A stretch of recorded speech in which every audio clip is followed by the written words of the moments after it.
cook with oil, you denaturize the chemistry of that oil, and when it enters the body has no idea what to do with that thing, and it wreaks complete havoc, especially in its free radical formation within the body. And then they'll say, well, coconut oil has a higher temperature threshold, right, or peanut oil has a higher temperature threshold. But let me tell you something. You put any oil to heat and you make it extremely volatile within the human body. And especially for women, because their bodies are so hormonal. Some of the worst cases of hormonal imbalances were young ladies who just cooked like crazy with oil. Well, that's one of the things that when we look back at meat today, most of the time we're cooking our meats in oil. So we're doing right, but we're doing this most of the time it's the staple in the average person diet. I would say they're leaning towards an oil that goes rancid very quickly, such as olive oil.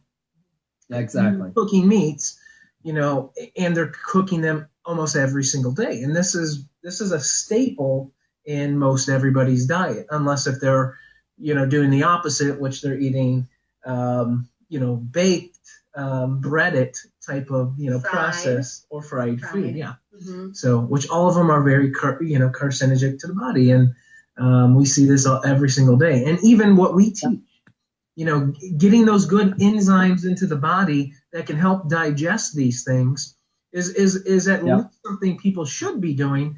But we need to reduce even the amount of times we need that. When we're dependent upon a supplement, and that's what we do at Core Health Products, when you're dependent upon a supplement to sustain your diet every day for every single meal, so that it's not that harmful to the body, not the way that we should be doing things. We should be getting those whole raw foods into the diet.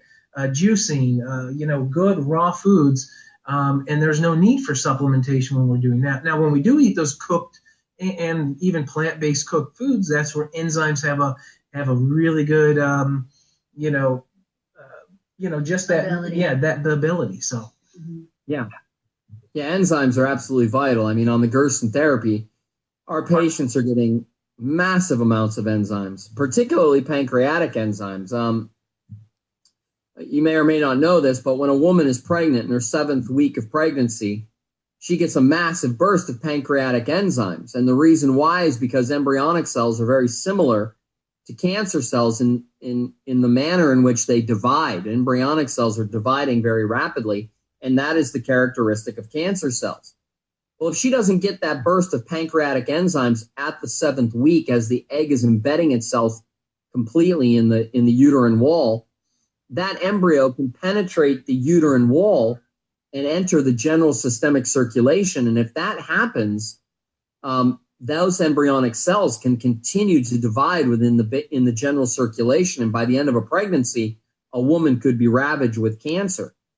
So pancreatic enzymes serve an absolutely vital role in the ability of the body to keep cancer at bay, because it literally breaks down tumor tissue and destroys and keeps in check cancer cells. And that's why today we're seeing women younger and younger after having only one child coming into us ravaged with cancer, because they've spent 25 years of their life from the day they're born to, let's say, they get pregnant at 25. They spend every day of their life destroying their pancreas from the moment they wake up to the moment they go to bed. And how do you destroy your pancreas? Milk, cheese, cupcakes, cookies, meat, popcorn. Popcorn, pound for pound, is harder to digest than a steak. Pound for pound. Popcorn is one of the worst things you can eat for the pancreas. The amount of enzymes the pancreas requires to break down popcorn is greater than meat, pound for pound. So we sit here and we just destroy our pancreases from the day we're born, which is a very protective organ as it relates to protecting us from cancer. So on our therapy, our patients are getting a massive amounts of enzymes. Well, I would